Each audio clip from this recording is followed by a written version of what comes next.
कहानी शुरू होती है शिरडी में, जहां ये महिला रहती थी। बहुत गरीब, इतनी कि घर में अनाज तक नहीं था और बच्चे वो भूख से रो रहे थे। हालत बहुत ही खराब थी। हाँ, सोचकर ही दुख होता है। तो इसी पूरी निराशा में वो महिला पहुंचती है साईं बाबा के पास मंदिर में और अपनी तकलीफ बताती है।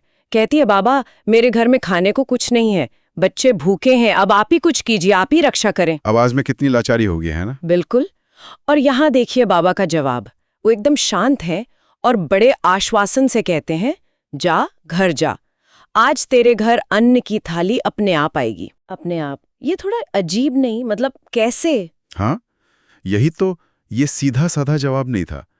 अपने आप आएगी, ये उस महिला के विश्वास की परीक्षा थी। श्रोत में भी लिखा है कि उसके मन में सवाल आया, ये कैसे मुमकिन है, जो कि बिल्कुल स्वाभाविक है ऐसी हालत में। हाँ, जाहिर सी बात है, जब बच्चे भूखे हों तो अपने आप का इंतजार करना कितना मुश्किल होता होगा। लेकिन यही शायद श्रद्धा का पहला कदम था। बाबा ने कहा तो उसने मान लिया, शक होते हुए भी, और वो घर लौट आई।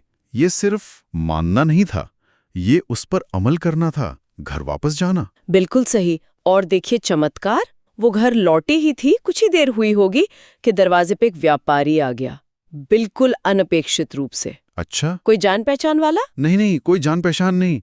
वो व्यापारी कहता है, माँ मेरे पास ना कुछ अन्न बच गया है, इसे तुम रख लो। अरे वाह! हाँ, ये घटना दिखाती है कि कैसे गहरा विश्वास, सच्ची श्रद्धा वहां भी रास्ता बना देती है जहां कोई उम्मीद न दिखे, जहां सारे तर्क खत्म हो जाते हैं। तो उस व्यापारी का आना और ठीक उसी वक्त आना, इसे सिर्फ संयोग तो नहीं कह सकते, है ना? ये तो बिल्कुल वैसा ही लगा जैसे बाबा ने कहा था, अपने आप आएगी। एकदम सीधा प्रमाण। हाँ, कहानी का जोर इसी बात पर है। ये महज संयोग नहीं था, ये बाबा के वचन और उस महिला के विश्वास दोनों का नतीजा था। वो व्यापारी मानो उस भरोसे का ही एक साकार रूप बन गया। ये दिखाता है कि विश्वास सिर्फ मन की बात नहीं है, वो शायद बाहर की दुनिया पर भी असर डाल सकता है। ये देखकर तो उस महिला की आंखों में आंसू आ गए होंगे, खुशी के, राहत के और शायद हैरानी के भी। वो फौरन मंदिर वापस गई होगी। जी हाँ, बिल्कुल।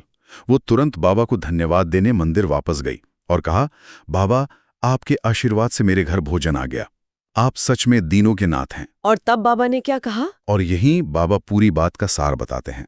बड़े आराम से मुस्कुराकर कहते हैं, बेटी श्रद्धा और सबूरी रखो, ईश्वर कभी किसी भूखे भुक्त और भूखा नहीं रहने देता। श्रद्धा और सबूरी दोनों। हाँ, दोनों।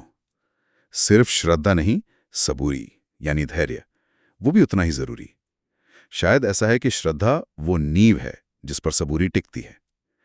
अगर विश्वास ही नहीं होगा तो धैर्य कैसे रखेंगे, खासकर जब जरूरत फौरन की हो। सही बात है। तो इस कहानी से जो मुख्य बात समझ आती है वो ये है कि मुश्किल वक्त में भी अगर हम विश्वास रखें और धैर्य रखें तो मदद कहीं से भी आ सकती है, अप्रत्याशित रूप से। बिल्कुल। और ये हमें एक सोचने वाली बात पर छोड़ जाती है कि जब जरूरत बिल्कुल सामने हो, बहुत ज्यादा हो, तब सबूरी या धैर्य रखना, इसका असल मतलब क्या है? क्या ये सिर्फ चुपचाप इंतजार करना है, या फिर विश्वास के सहारे एक तरह की एक्टिव शांति बनाए रखना है?